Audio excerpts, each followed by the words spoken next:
ಅನೇಕ ಕಾರ್ಯಕ್ರಮಗಳು ಮೊದಲೇ ನಿಗದಿಯಾಗಿದ್ದವು. ಆ ಕಾರ್ಯಕ್ರಮಗಳನ್ನ ಹಾಗೆ ಬಿಟ್ಟು ವೀರಕ ಪುತ್ರ ಶ್ರೀನಿವಾಸ್ ಅವರ ಈ ಹೋರಾಟಕ್ಕೆ ಕರ್ನಾಟಕ ರಕ್ಷಣಾ ವೇದಿಕೆ ಸಂಪೂರ್ಣವಾದ ಬೆಂಬಲವನ್ನ ಕೊಡ್ತೀವಿ, ರಾಜ್ಯ ವ್ಯಾಪ್ತಿ ಹೋರಾಟವನ್ನ ಕೈಗೆತ್ತಿಕೊಳ್ತೀವಿ ಅನ್ನುವಂಥ ಭರವಸೆಯನ್ನ ಕೊಡ್ತಾ ಇದ್ದೀವಿ.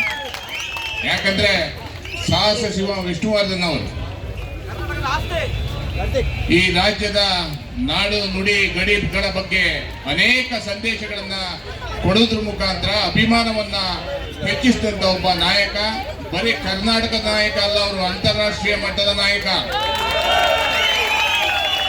ಅವರಿಗೆ ಕೆಲವರು ಕೇಳ್ತಾ ಇದ್ರು 5 ಸೆಂಟ್ಸ್ 10 ಸೆಂಟ್ಸ್ 10 ಗುಂಟೆ ಜಾಗ ಕೊಡಿ ಅಂತ. 10 ಗುಂಟೆ 5 ಗುಂಟೆ ಅಲ್ಲ, 2 ಎಕರೆ ಜಾಗದಲ್ಲಿ ಅವರ ಸಮಾಧಿ ಮಾಡಿರುವಂತಹ ಜಾಗದಲ್ಲಿ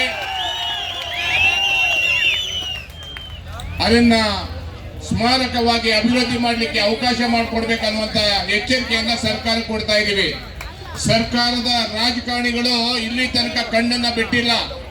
ಕಣ್ಣು ತೆರೆಸುವಂತ ಕೆಲಸ ವೀರಕ ಪುತ್ರ ಶ್ರೀನಿವಾಸ್ ಅವರು ಮುಂದೆ ನಿಂತಿದ್ದಾರೆ. ಅವ್ರ ಹಿಂದ್ಗಡೆ ನಾವೆಲ್ಲರೂ ಇರ್ತೀವಿ ಅನ್ನುವಂತ ಎಚ್ಚರಿಕೆಯನ್ನ ಕೊಡ್ತಾ ಇದ್ದೀವಿ. ಯಾಕ್ರಿ ಕೀಳಿಮೆ ಮಾಡ್ತೀರಾ? ಯಾರ್ಯಾರಿಗೆ ಕೊಡ್ತಾ ಇದ್ದೀರಾ ಜಾಗ? ಸ್ಕೂಲ್ ಮಾಡ್ತೀವಂತ ತಗೊಂತಾ ಇದ್ದಾರೆ, ಟ್ರಸ್ಟ್ ಮಾಡ್ತೀವಂತ ಈ ರಾಜ್ಯದಲ್ಲಿ ಬೇಕಾದಷ್ಟು ಈ ಸರ್ಕಾರಿ ಜಾಗವನ್ನ ಕೊಳ್ಳೆ ಹೊಡಿತಾ ಇದ್ದಾರೆ.